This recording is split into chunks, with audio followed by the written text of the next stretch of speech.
کبھی کبھی اللہ آپ کا دل توڑ دیتا ہے،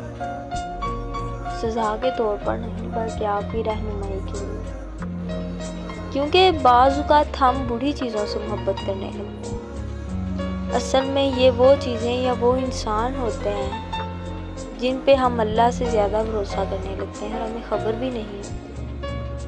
اور ہم جس بھی انسان یا چیز پر اللہ سے زیادہ بھروسہ کریں گے وہ ہمیں بے سکون کر دے گی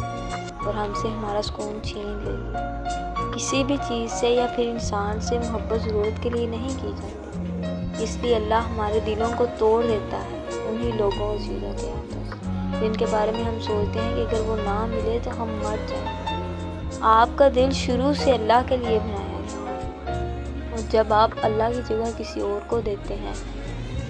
تو تب آپ کی زندگی میں درد بڑھ جاتا ہے، پھر آزمائش آتی ہے، پھر ہمارے ایمان کا امتحان لیا جاتا ہے، ہمیں یہ یاد دلانے کے لیے کہ اللہ کے علاوہ ہم کسی کے بھی بغیر زندہ رہ سکتے ہیں۔ ہم جن چیزوں اور جن انسانوں کو اپنا خدا بنا لیتے ہیں، اللہ ہمیں ہمارے انہی خداؤں سے چوٹ لگاتا ہے۔ جیسے قرآن کہتا ہے، سن لو اللہ کی یاد ہی دلوں کا چین ہے۔